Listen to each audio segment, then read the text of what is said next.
Hi, and welcome to U.S. History. Thank you for joining me tonight. I feel very fortunate to be able to work with your children throughout the course of this year.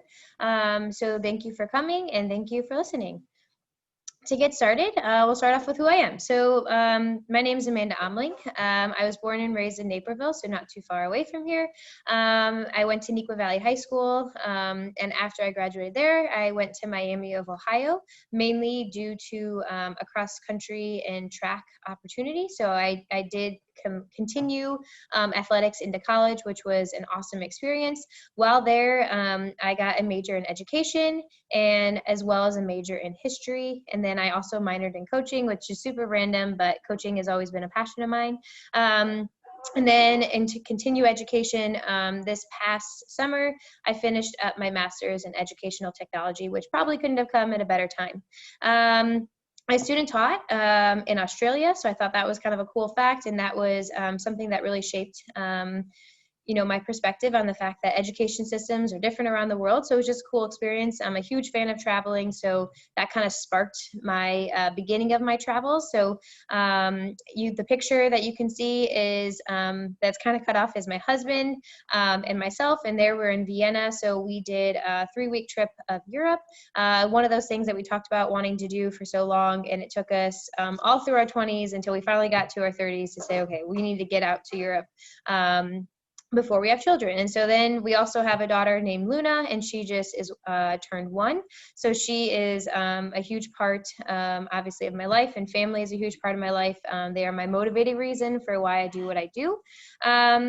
This will be my 7th year teaching. I started off at Neuqua Valley, and this is obviously my first year at LTA, at Lyons Township, which I feel very fortunate to be here. It's been a goal of mine to get here. So to have this opportunity, I'm beyond thrilled to be a part of this community. So, and when we think about our course, what is the goal specifically of U.S. History? So U.S. History, we're here to help develop critical thinkers.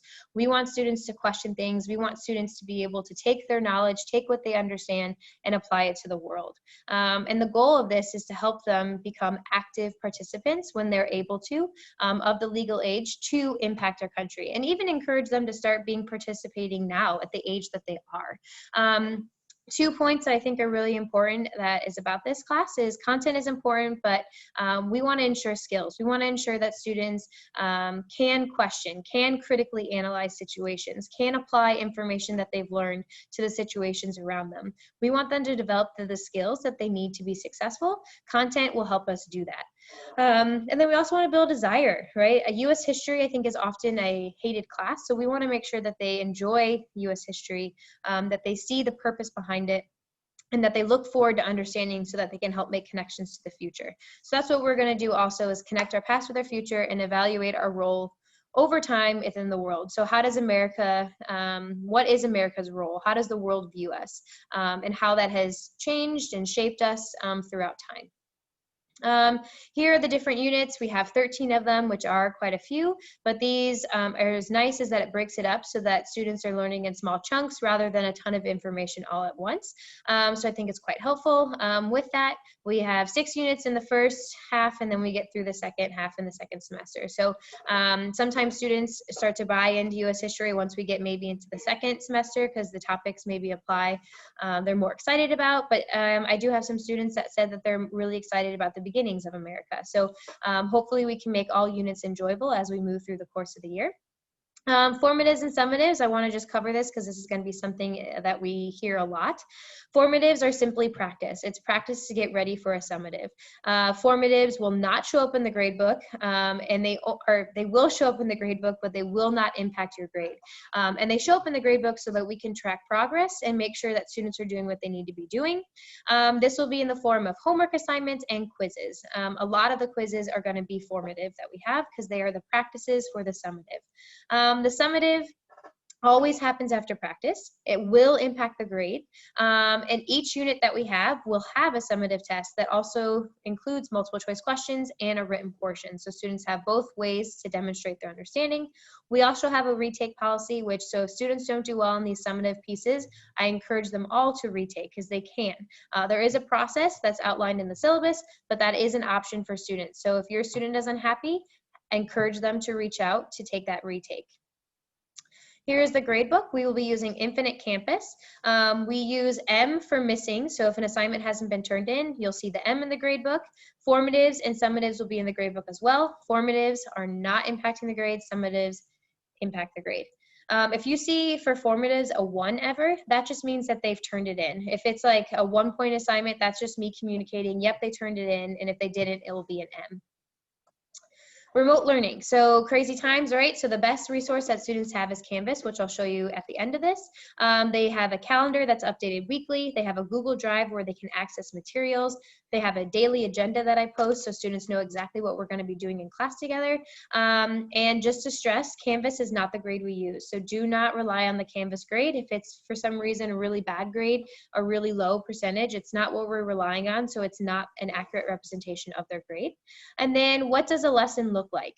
So we always start off with an icebreaker, and then we have a mixture of breakout groups for group work, large group discussion to review things and check comprehension, some alone time to kind of process stuff and work through things to make sure that you are gaining the skills and knowledge that is required.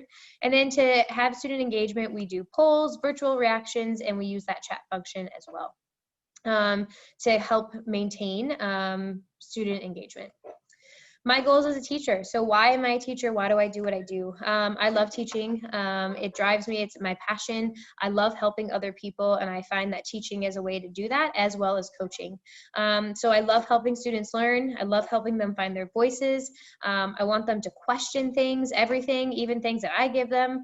I want them to have empathy and awareness for others, advocate for themselves. I really want to stress failure, that it's okay to fail, and that is something that people who grow and learn do fail. So if we fail and we learn from it, that's the point. It's not the point to never fail.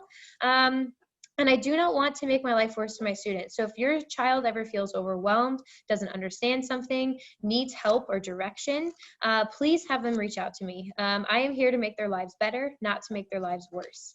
So I just want to stress that as well, that I am here to help. So if there's something that is a disconnect or they're overwhelmed with something, please let me know. What can students expect for support? There's Vita Plenitime that we can use, Canvas. I will post teacher notes to things that we do. And then they can also reach out by emailing questions, which is a great way to ask a question without having to ask in front of peers. And then how can you help? Discuss current events with them, advocate, encourage them to advocate for themselves, right? Encourage them to send the email if they have a question or an issue. Be their study partner, have them vocalize information to you that they're learning. Check in on Canvas from time to time. Give me the benefit of the doubt, right? If you don't understand something or your child is upset about something, reach out to me and let's talk it through so we can get through that. That always is helpful to have communication going both ways. And then with remote learning, encourage them to have their cameras on and encourage them to be present, to put phones away, to not be on other websites, not to be playing games, but be paying attention to what their classmates are saying, to what I'm saying, which makes for a much more fun learning environment. So those are some ways that as a parent or a guardian, you can help out your child. So now I'm going to go ahead and show you Canvas real quick so you can see what students are looking at and you can see how where you can access things. So if we go to Canvas here, you see all my class sections for US history. You see the Google Drive folder, that's where the important information might be by the unit. And then I have my calendar based on the days. So we'll go with a gold day. And they're both the same. It's just so that students know if it's Tuesday and Thursday or Friday and Wednesday or Wednesday and Friday. So if you go through here, you see our calendar. We have learning objectives, daily activities, homework, and it's all listed out here. And then we have the daily agenda that I give them every time we meet for class. So if you ever want to see exactly what we're doing in class, this kind of lists it out by time and sections so that students can kind of see how the 75 minutes is going to be broken up. So that is Canvas. So thank you so much for attending and listening to me. I wish obviously we could have met in person, but that's not possible right now. If you have any questions or concerns right now, please reach out to me via email and I will get back to you as quickly as possible. But otherwise, like I said, I feel very fortunate to be working with your children. I've already started to get to know them and they have wonderful personalities. And I feel so fortunate to be able to be a member of the LT community. Thanks and have a good night.